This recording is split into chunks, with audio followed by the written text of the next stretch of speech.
Olá pessoal, eu sou a Mari. Se você é novo por aqui, seja muito bem-vindo. Não esqueça de se inscrever no canal para receber as atualizações. No vídeo de hoje eu vou falar sobre as minhas últimas 3 leituras. E eu preciso da ajuda de vocês. Eu quero saber se vocês preferem um vídeo para cada leitura que eu faça ou se eu faço um vídeo a cada 3 livros. Deixem aí embaixo nos comentários o que vocês preferem, porque eu tô testando novos formatos aqui de vídeo pro canal. Combinado?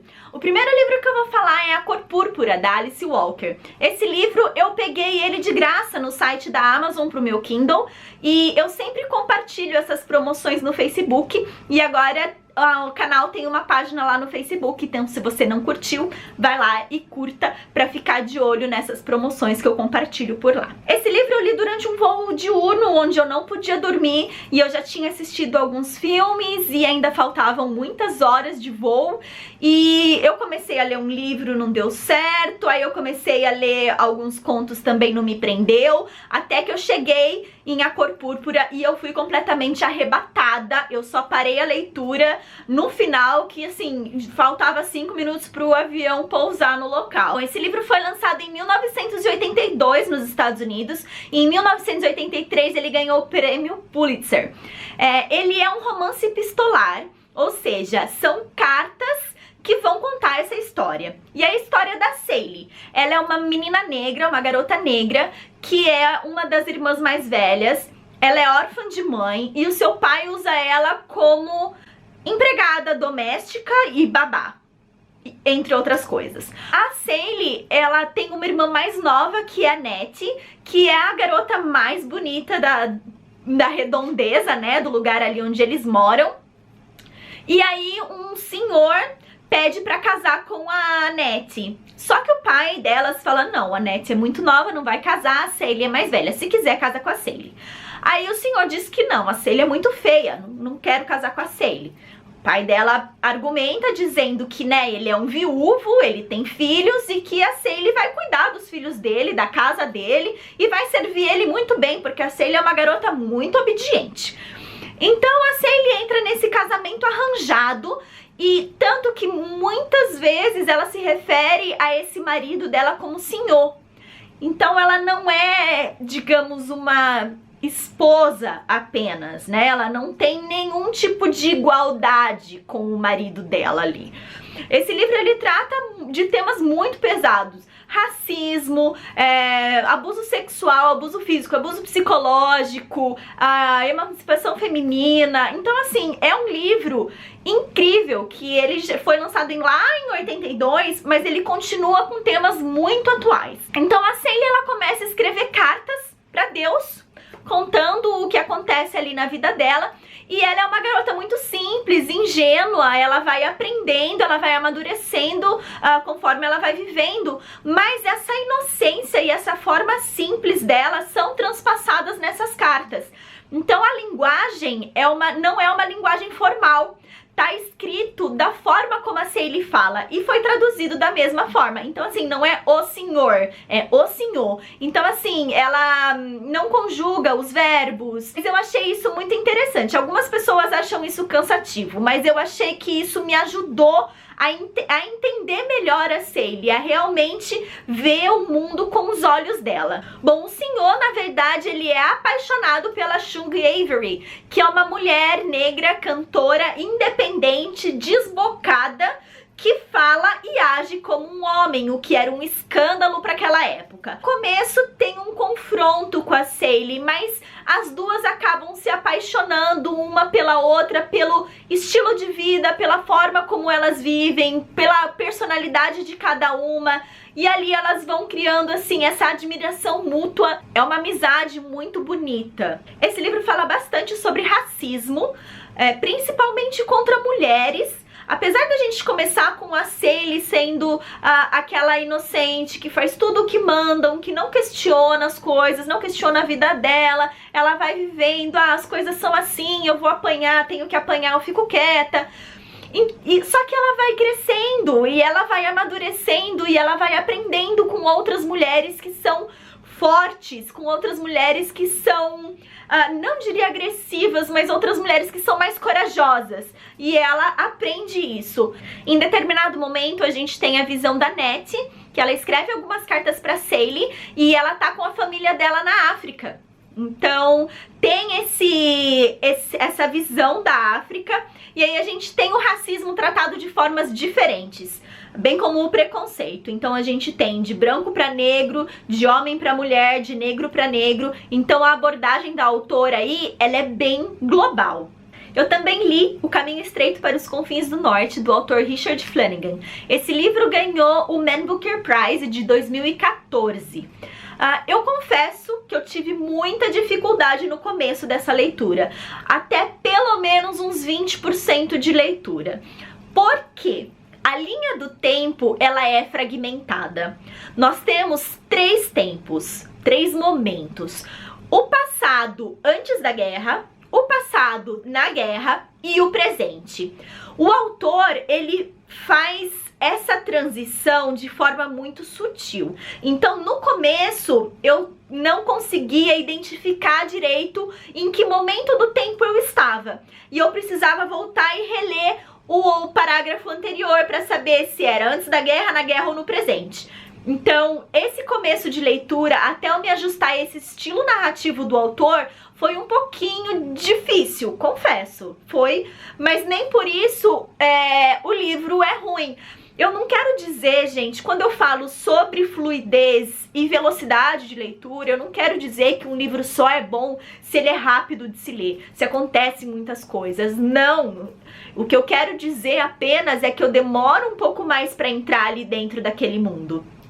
Mas não quer dizer que eu não entre, não quer dizer que o livro não é bom. Nesse caso, o livro é incrível, é um livro sensacional. Ele conta a história do Dorrigo Evans, que é um médico australiano que estava no exército e ele foi capturado pelo exército japonês, foi feito prisioneiro de guerra e ali ele precisou comandar outros australianos na construção de uma linha férrea, de uma ferrovia que era assim um projeto megalomaníaco, foi assim baseado em fatos reais.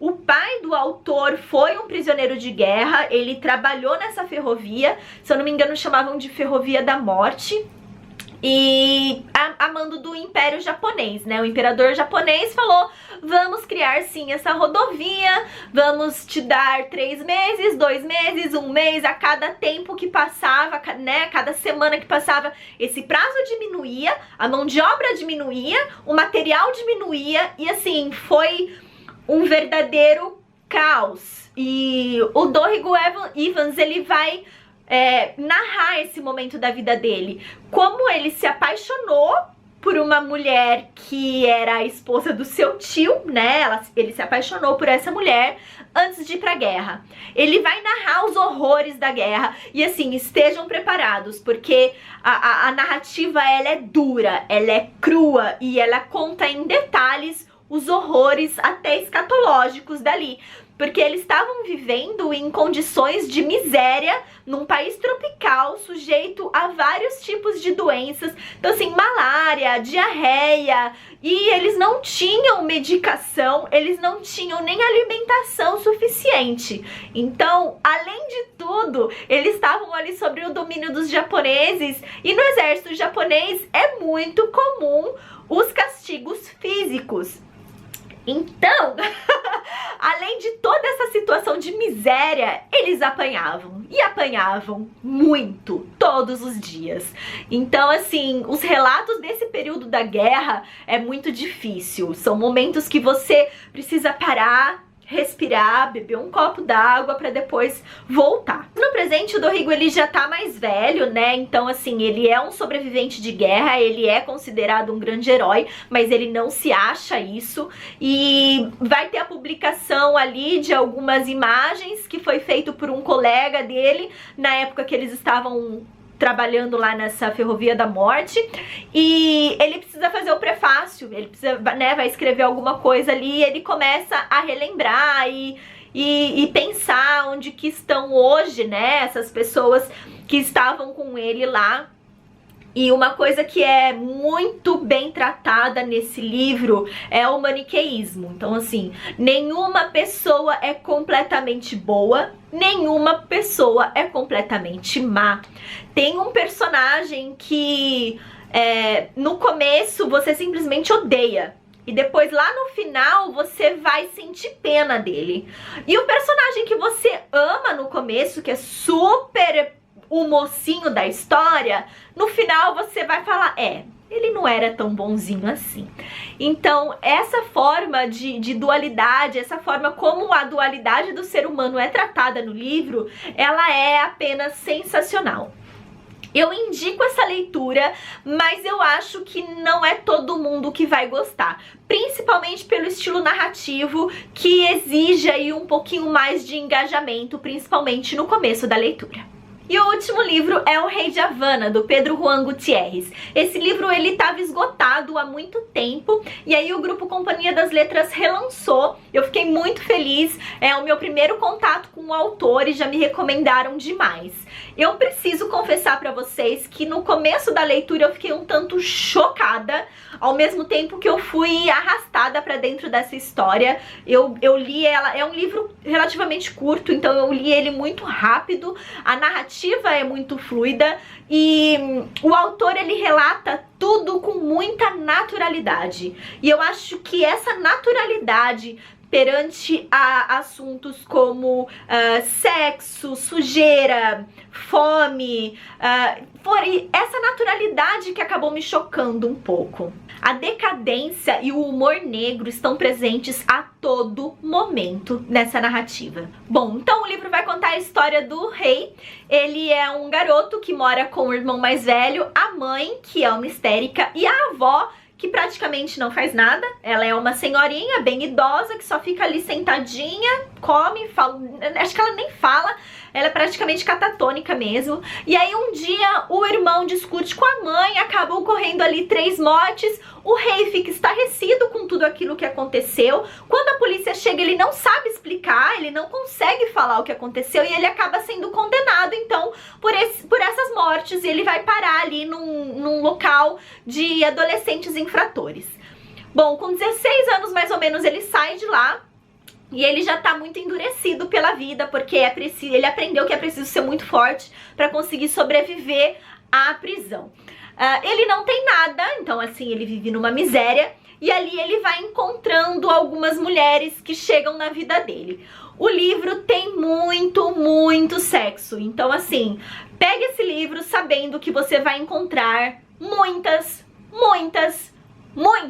cenas de sexo e vai aguentar o protagonista falando sobre o quanto ele é bom, sobre o quanto seu órgão sexual é maravilhoso e por isso ele é o rei de Havana. Bom, a primeira mulher que ele conhece, ele acaba se apaixonando, é a Madalena. Ela é uma mulher mais velha, ela vende amendoim por ali, mora num quartinho fechado de um prédio abandonado. O clima do local ali, daquele ambiente é muito sufocante. E assim, o autor ele vai falar, nessas cenas de sexo, ele não vai falar de uma forma romantizada, toda bonitinha. Não, ele vai falar do cheiro acre, os dois não tomam banho, o rei não gosta de tomar banho, o rei gosta de sujeira, então vai falar sobre os piolhos, sobre os chatos. Sim, são cenas pesadas e cheias de humor negro. Tinha momentos que eu não sei se eu ria ou se eu chorava. É aquela coisa, seria cômico se não fosse trágico. E o final desse livro é um dos melhores finais que eu já li, que eu já vi na literatura. Ele é incrível, ele é inesquecível. Eu posso daqui 10 anos ter esquecido algumas partes, alguns detalhes desse livro, né, dessa narrativa, mas com certeza esse final vai ficar marcado em mim pra sempre. É uma leitura que eu recomendo, mas esteja avisado sobre o excesso de sexo, drogas e rock and roll. Não tem rock and roll, mas sobre o excesso de coisas pesadas e humor negro que tem nesse livro. Bom, pessoal, foi isso que eu tinha pra falar pra vocês sobre essas minhas últimas 3 leituras. Espero que vocês tenham gostado do vídeo. Deixem o joinha aí embaixo, comentem pra gente conversar um pouquinho. Até o próximo vídeo. Tchau, tchau!